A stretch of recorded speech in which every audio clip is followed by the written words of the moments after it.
Welcome to the Reconstructing Inclusion Podcast. My name is Amri Johnson, your host. I hope you're well. Join me as we continue to deconstruct the shortcomings of traditional DEI strategies and co-create a vision for more transformative, human-centered approaches to inclusion.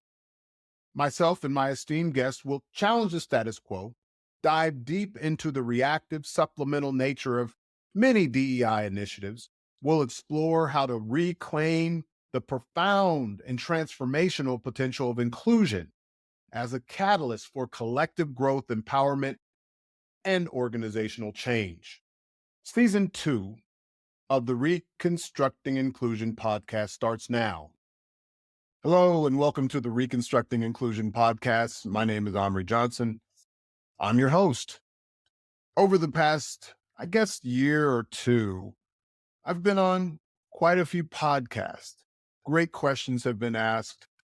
And when I thought about what I wanted to do for this episode, I decided to go back and review some of those podcasts. I did so such that I could, figure out which questions really resonated or which tell a story about what we're up to at my company, Inclusion Wins, and my personal philosophy around this work and how I got into it. So today, what I'd like to do is go through a few of those questions, 10 to be exact, that have been asked of me on other podcasts. So let's get into it. Question number 1, what is your background and how did you get into DEI work? I think my journey into DEI work happened when I was a child because my father grew up in Topeka, Kansas. And if you know the history of the United States and segregation, Topeka was a place where Plessy versus Ferguson, which was doctrine in the late 1800s that made people separate but equal, was reinforced, was broken down via the case of Brown versus the Board of Education, Topeka, Kansas. So my dad in 1954-55 began to desegregate public schools in Topeka, Kansas. It wasn't always easy. Obviously, I wasn't there. But the way my dad behaved, and I'm recording this on his birthday, so there's a little energy behind this. My dad never let that be a barrier to him. He never held it as something that he has to consistently or continuously revisit. It happened. He dealt with the adversity of it, and he went on to build businesses, raise a family, and give me one of the best dads that one could ever have. Now, did he talk about white people and sometimes the ways of white folks? Absolutely. Did that leave me in a place that I felt like white folks were the enemy, the bad ones, the racists? No. I've had times where I might have felt that way about some individuals, but never have I felt that way about a skin color of people around the world. So that was the beginning. I think I started being introduced to thinking about this work to be clear that there were injustices and that to address them didn't mean we separate. It meant we understand. It means we increase our capacity for magnanimity, compassion, and be in contact with the so-called other. Now, that was then.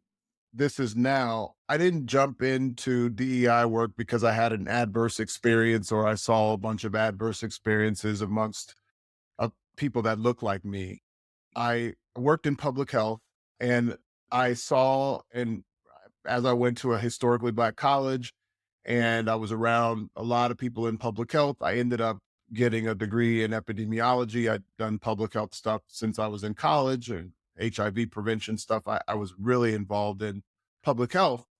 And I saw an opportunity when I went out on my own to get involved in what's called corporate diversity because I was working in the health disparity space and I started finding and identifying some folks who did this work in companies. I didn't know what DEI was. I was like, wow, you can go there and make money. So that was my kind of initial way of thinking about this. But now I see that I saw rather that there's a way to do this work, do good work, make contributions, serve companies to help them create the conditions for all their people to thrive. And that's how I've framed my DEI work since my first kind of real role as a member of the Cook Ross team, which was started by Howard Ross a long time ago. And Howard has been a huge mentor, friend, big brother to me for a long time. We've even recently did some work together this year. So I worked as an epidemiologist. I went into organizational effectiveness consulting primarily because I was really didn't have any clue about being a manager and I wanted to learn everything I could about management and leadership, and subsequently started a company and then met Howard Ross through his wife, Leslie Traub. And from there, ended up at Novartis, and the rest is history. Now, inclusion wins, my book, Reconstructing Inclusion, living in Switzerland, etc. So that's the fast forward, and that's something that I'm not going to go into a lot of depth around. But my public health, my epidemiology lens provided a unique way of looking at organizations, at the dynamics of differences and similarities, those tensions, and looking at them somewhat dispassionately. Didn't mean I was without passion, but it meant that I was able to look at these things with as much evidence as possible to address them. Question number 2. How do you view the relationship between DEI and anti-racism? I think there's somewhat of a false dichotomy between these two things. And I think over the past few years, it's played out because a lot of people reverted to the Ibram X. Kendi or Robin DiAngelo form of anti-racism or white fragility, et cetera. And I just never subscribed to these binaries. I don't think that they work. I don't think they're helpful. Is there a relationship? Should we be doing anti-oppression work? Should we be looking at dynamics of racism and addressing them in a mindful way? Yes. Should we be outraged at everything that happens to somebody because they're brown or black?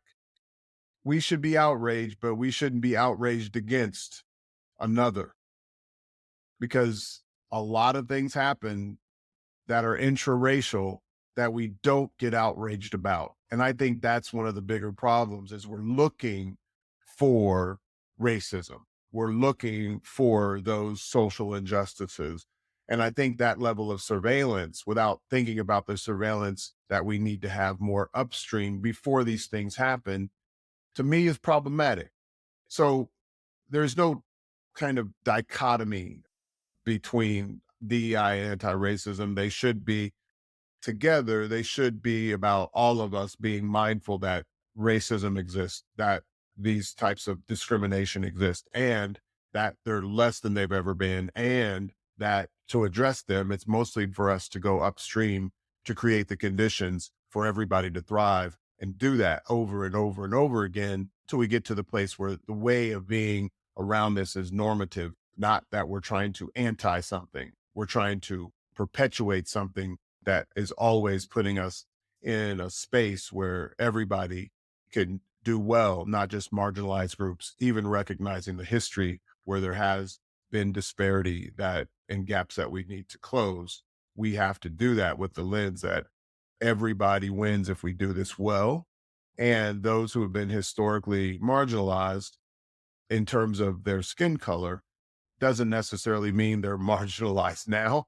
And it means that there are others that are not of the brown, black skin color that we often reference that are in a way marginalized or missing opportunity because they haven't been, a system hasn't been created for them to be able to thrive. So this is an everyone conversation. There is no dichotomy. And if we make that dichotomy, we'll run into problems. And I think we're seeing how those play out now. And we're pushing back against that instead of really going upstream and thinking about our role as practitioners and what we can do to prevent these things from happening downstream, even till the moment that we're in today. Question 3, what's your approach to deconstructing and reconstructing the DEI paradigm? I've found that traditional DEI approaches have been insufficient. Now, I'm not saying that's for everybody who practices it, but mostly we've been on this kind of identity by identity journey. You go, and this group needs this, and this group needs that. And that's absolutely uh, something that we need to consider, because there are some considerations for groups based on their needs that might be cataloged somewhere, and everybody's unique. So if we say this is the blanket approach for X group, but we don't recognize that these same things will be helpful to everyone, we miss the point. And what it often does is have us separate instead of connect. So I believe in contact over caucus. I don't mean that caucuses like single identity ERGs. It doesn't mean that people that are more like one another shouldn't get together. I'm not about that. I get together with my Black friends just as much I get together with mixed groups of friends or all non-Black friends. Living in Switzerland, you can imagine, in many cases, I can be the only so-called, right? And that I don't even really think about it unless I move outside or somebody asks me about it, right?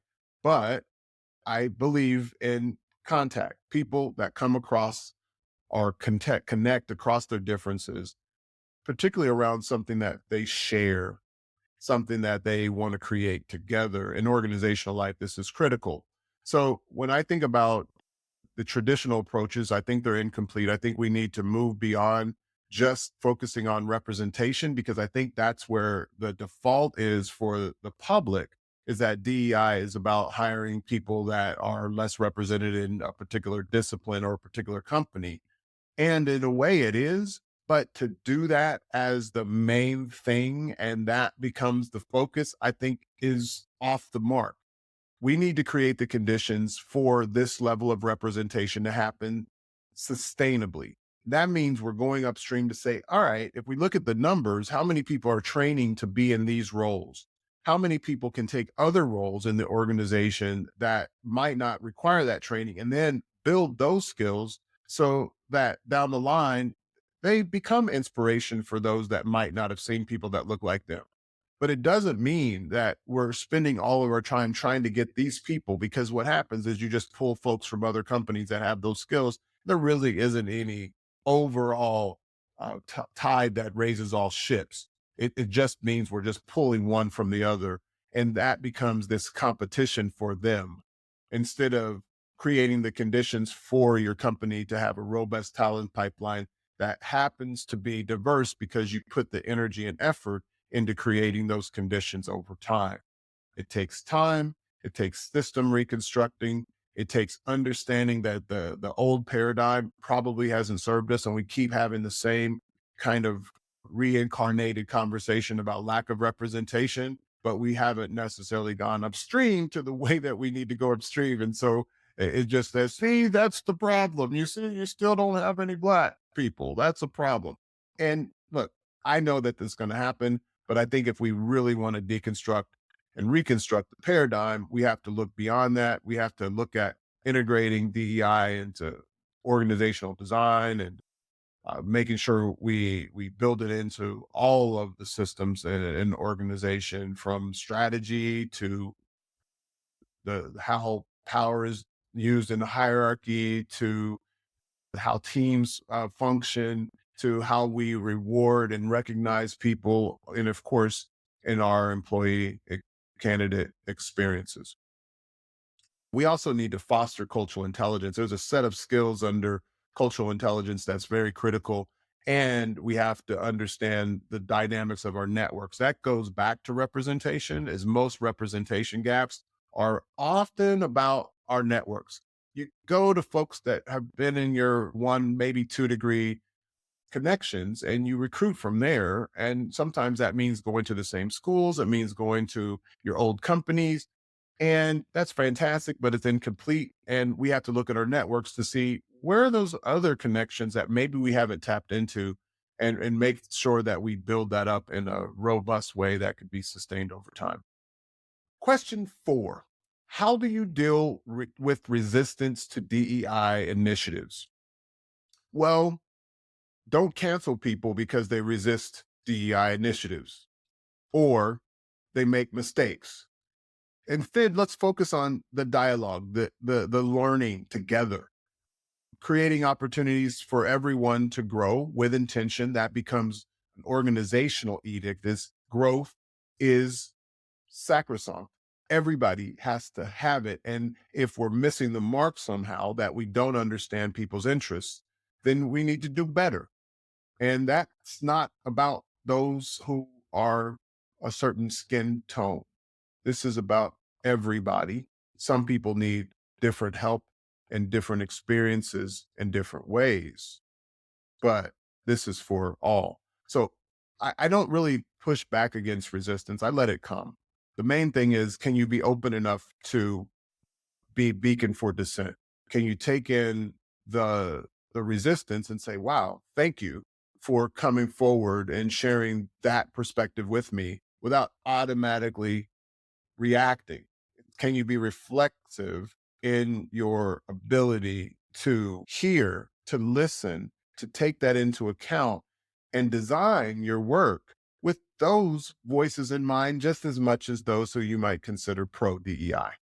So I don't push back against the resistance. I let it come. I let that tension come across. And if I push back, it's just lightly enough that we can create the kind of tension that we need to create a bridge. 5, are you optimistic about the future of DEI efforts? I am more optimistic about DEI than I've ever been. Why? Because when you start getting resistance, you know that the conversation has elevated. The problem is, what we've done is, rather than really dance with that resistance, we've decided to say, oh, those are the people that we need to push back again, those racist people. It doesn't work. It's not helpful.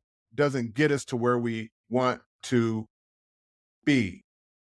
So I'm optimistic because I believe we can now separate the wheat from the chaff. We had a lot of people jump into this industry, into this space, so to speak, DEI space, because they saw some opportunity to vent some of their frustrations, to go out and make the world better, because I got all the racists to understand that you need to be like this and you need to not question Black people and you need to just listen to Black people. But all this stuff that came up, and you need to do these things, full stop. All right. I appreciate people listening to Black people.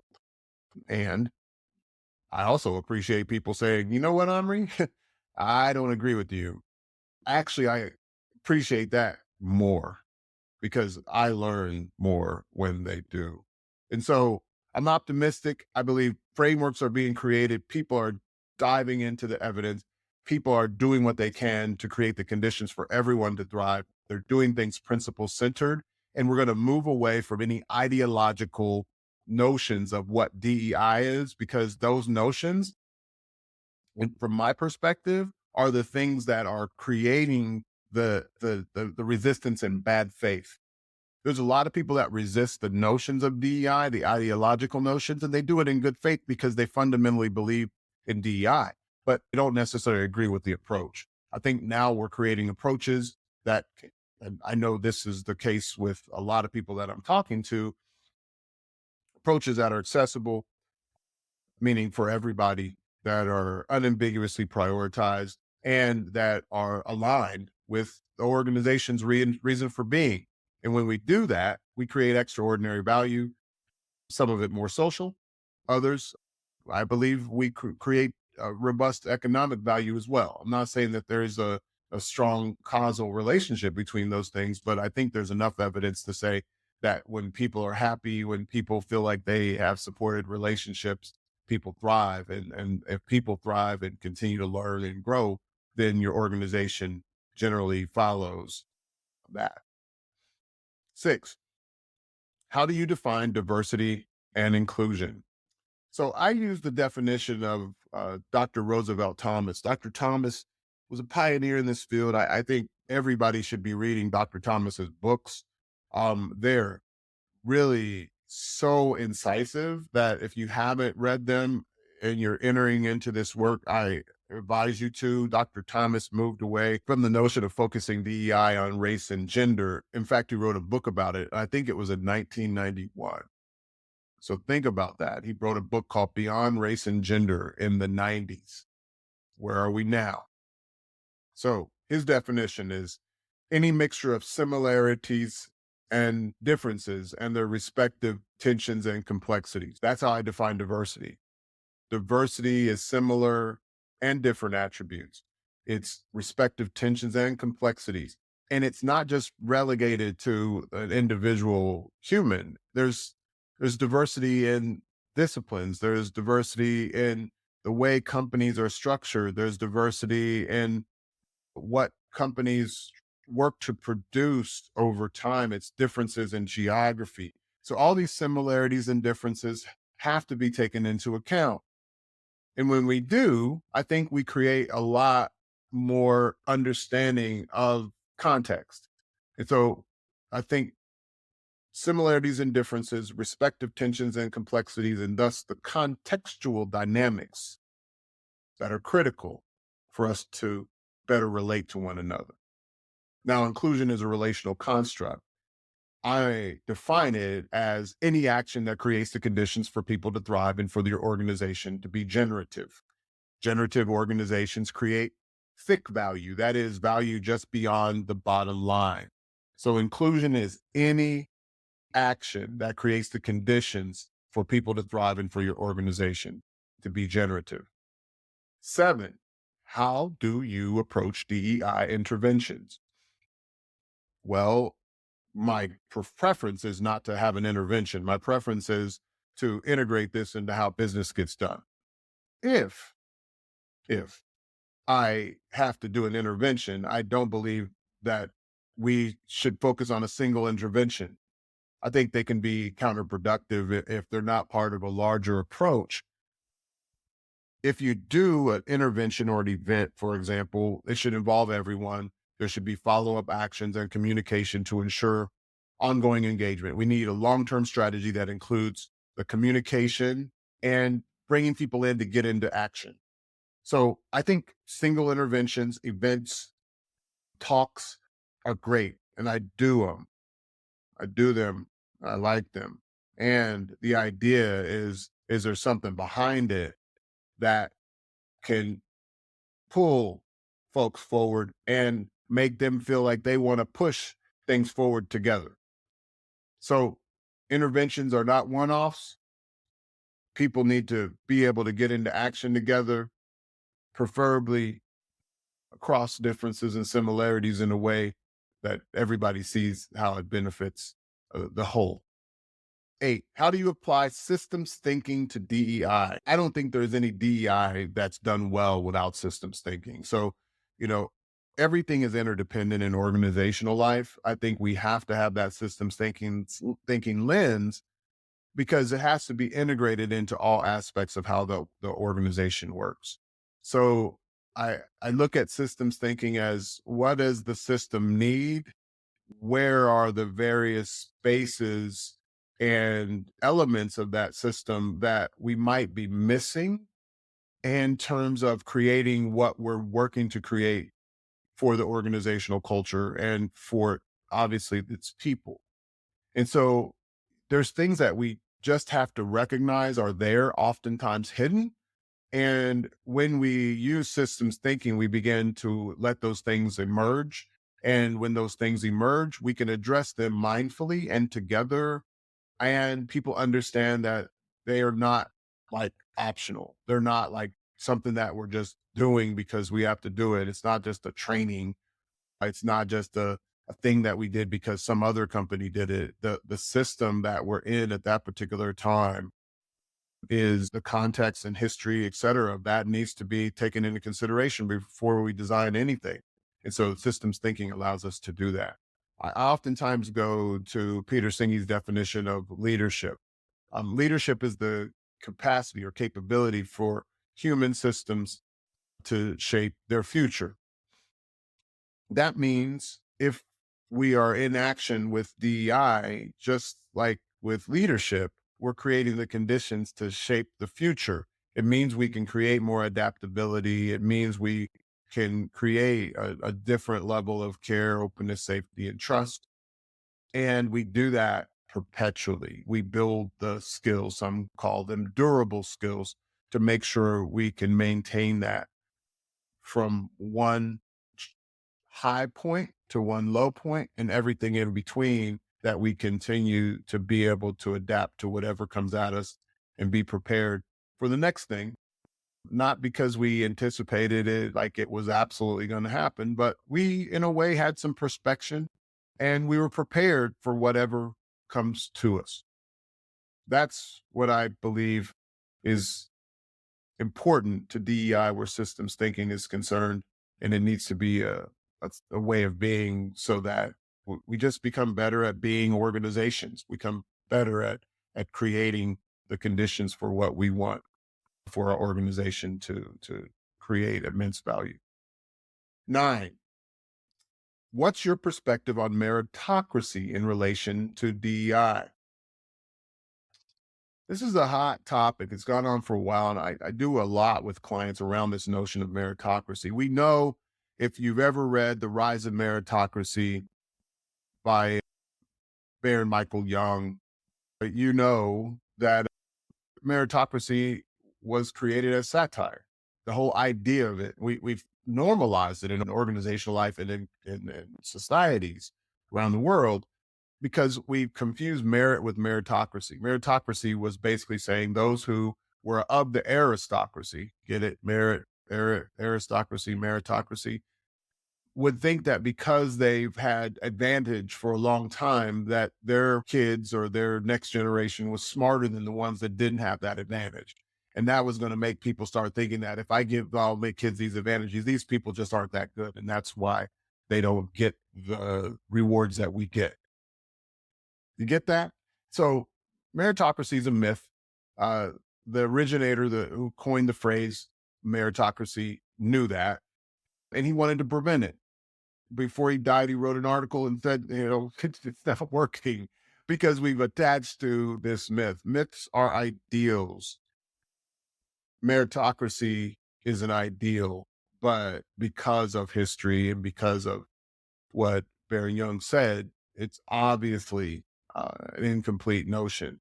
So I challenge the notion of meritocracy as it often overlooks individuals who may not have had the same opportunities or access to resources. Instead, we should focus on recognizing potential and providing development opportunities and emphasizing all the things that are the evidence tells us is working. Good mentoring, coaching, opportunities to grow, people there to support you, community. So merit, good. Meritocracy, mythology. Mythology, helpful to inform what we're trying to create, but not the truth.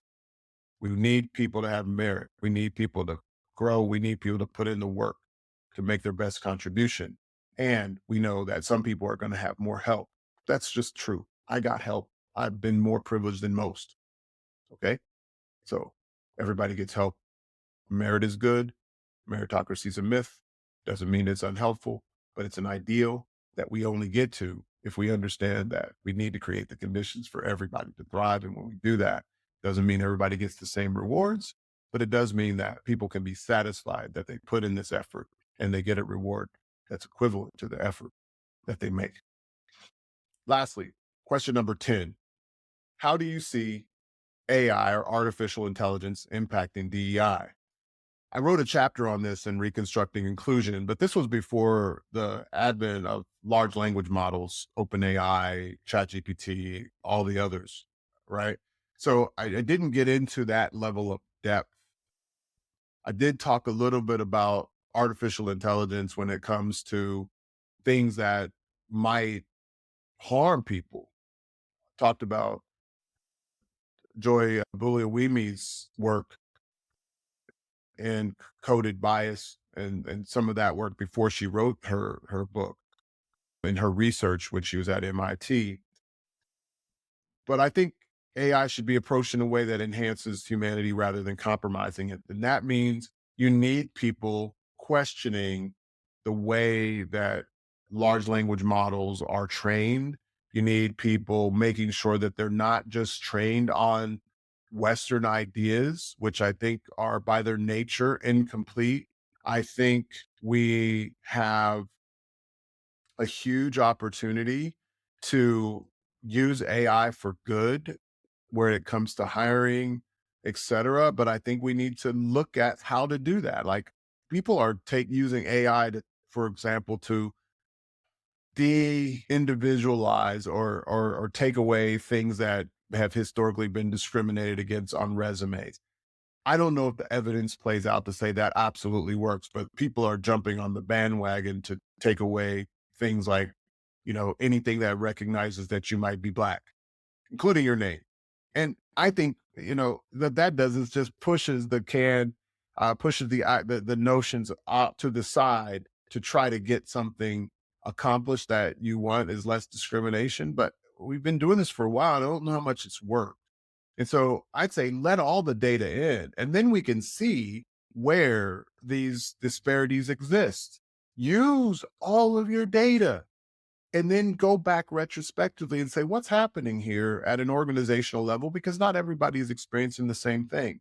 So I think AI can impact DEI considerably, particularly when it comes to hiring and development, employee people experience. I think it could help, but we need to use all the data and it needs to be fed so that we then can analyze that data and let the AI tell us in a very neutral and unbiased way if we programmed it and fed it the right information and trained it properly to say, hey, here's where some gaps are happening. Let's work on things upstream to address those. That's where I think AI has huge opportunity. Otherwise, we need to be mindful that it can seem like it's this black box that people don't see can benefit them and they become scared of it and we don't use it. It's not AI is being created on its own. We're creating this and we have to create it everyone in line and we need to create transparency in these systems and experiment with different things and compare outcomes to human decision making. So human and machine work together mindfully with humans, making sure that the machine gets what it needs to do that and is the most neutral, unbiased way possible. And then AI can serve as a tool to enhance human capability rather than AI being the thing that we turn to in place of human, because AI cannot do what humans do, negatively or positively. But I think positively, there's ways that humans think that AI cannot match. And we need to bet on humans and use AI as a tool, just like we use these cameras and this microphone that I'm recording into right now, but in an elevated manner. So those are 10 questions from past podcasts. I hope and I think maybe perhaps you can take a look at some of those podcasts because we go into a bit of depth. Hope this was helpful. Make it a great day. Peace.